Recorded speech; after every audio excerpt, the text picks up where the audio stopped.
So in 1983, we started the health system. At that time, we called it the Grey Nuns Health Systems. But then there were several other congregations that wanted to know if we could help them out with their sisters and their infirmaries. And so then we decided we should look for another name. And so it would be inclusive of many, many people. And so we chose the name Covenant Health Systems.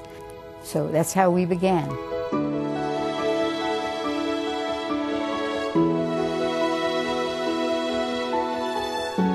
We really needed a planner. We needed somebody who could help us plan for the evolution of Covenant. And so we put an ad in the paper, and we had several people who came and were interviewed. It came down to two people. One was a young man from Chicago who was excellent, and the other one was David Lincoln. And what happened with David Lincoln, he has the ability to see globally. He's a systemic thinker. He can see the whole system.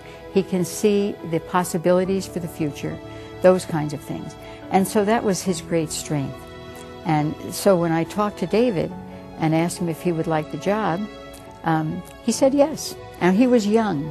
But I must tell you this part of the story, because this was at our provincial house, and I had asked all of our sisters to pray that God would give us the gift of wisdom so we choose the right person to come and help us plan for the future of our healthcare ministries. So they prayed, and they would see people coming in and out for interviews. And then they'd always ask me, is it that guy? Is it this one? And I'd say, no, I don't think so. So then I come in and I say to the sisters, they were all gathered for dinner. And I said, you know, we have our new planner for Covenant Health Systems, and it's going to be David Lincoln. And one of the sisters, who was 87, said to me, he's just a little kid. How is he going to run a system?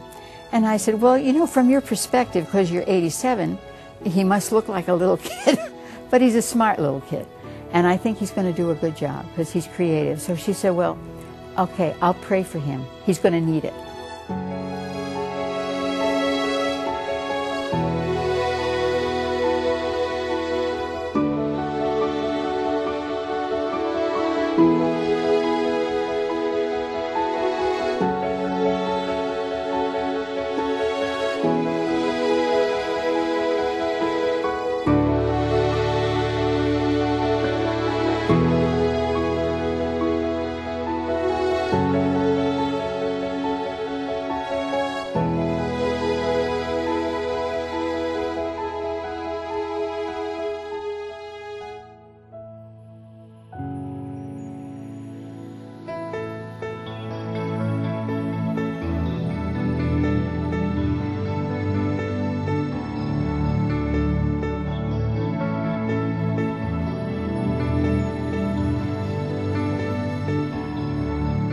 Well, I was fortunate enough to get to attend the canonization as a member of the board. We had a large representation from across Covenant at the time that went, and that was our first experience in the Vatican.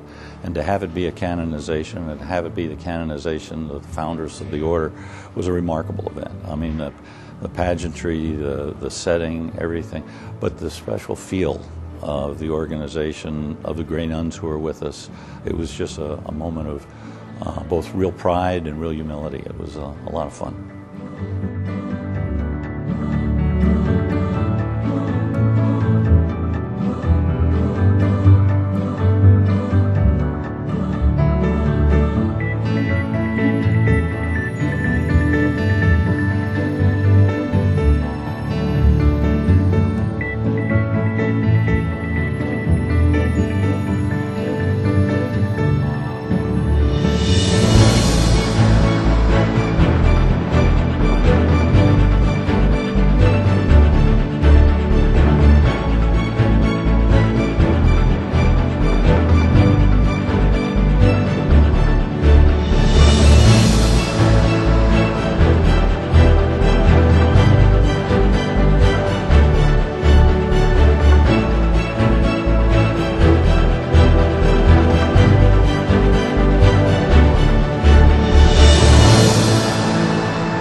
I, David Lincoln, President of Covenant Health Systems, on behalf of the members of CHS, hereby confirm that we willingly accept the public juridic personality granted us by the Holy See and the sponsorship of the healthcare ministries of the Sisters of Charity of Montreal, Grey Nuns, conducted by the St. Joseph Province in accord with the decree and statutes approved by the Holy See.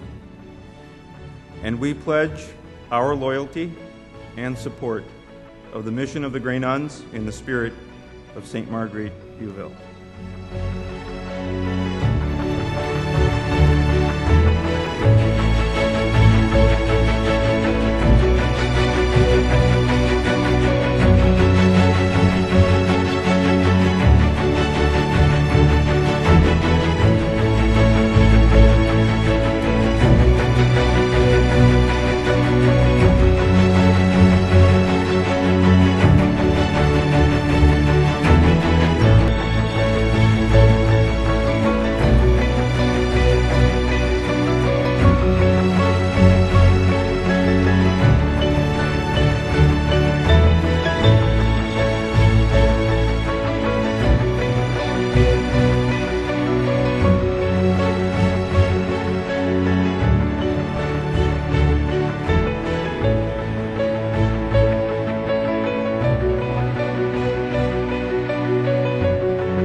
Our petition was being considered by the congregation as to whether they would approve it or not.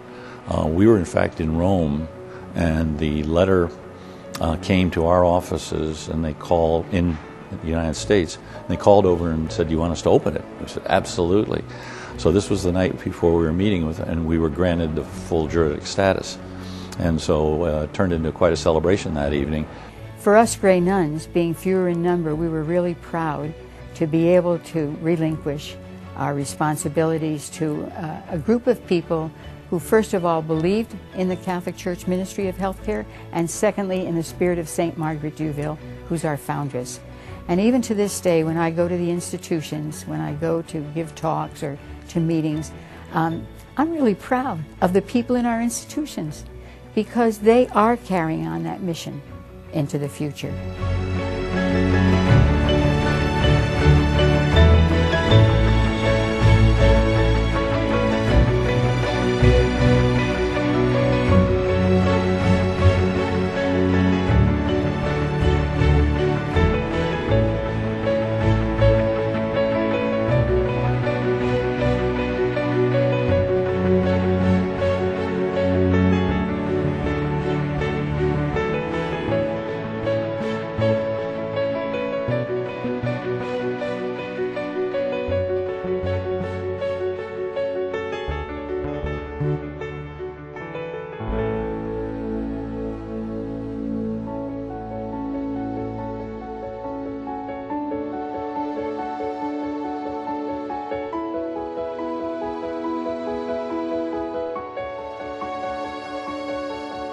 Here in the United States now, we own nothing. We own only a little cottage by the ocean, which is great. But everything else is transferred to Covenant Health Systems, or we've relinquished. And so we can begin again. We have nothing to hold us back now. So that's one of my dreams for the future, that we can sit down and say, now that we have nothing, where do we go from here? And so together we'll decide, and we'll regenerate and start again. And we're lucky because we have a lot of good people carrying our ministries into the future. Last year we were in St. Peter's at our farewell mass, and we were in one of the chapels on the main floor. And they always reserve a private chapel for us to have our mass, and it's supposed to be just our group. Well, the mass was going on, and the homily, and Father Kuhn spoke about our role in taking care of the poor and the sick. And just as we were about to have communion, just before we could have communion, it was really quiet. All of a sudden we heard this noise, like this steady clinking noise. And when we turned, coming down the aisle was an old man pushing a walker, and clearly he was poor. I was struck by the fact that his feet were coming out of his shoes. And I gasped, because all I could think of was, this man represents who we serve. And to be in St. Peter's and to have this in front of us was just breathtaking. I don't think anyone left that mass not touched or moved by what had happened. I don't think we realized it at the time, back in the 80s, but we were on a pilgrimage then. We were on a journey, and we didn't know where the destinations were and where the stops would be along the way.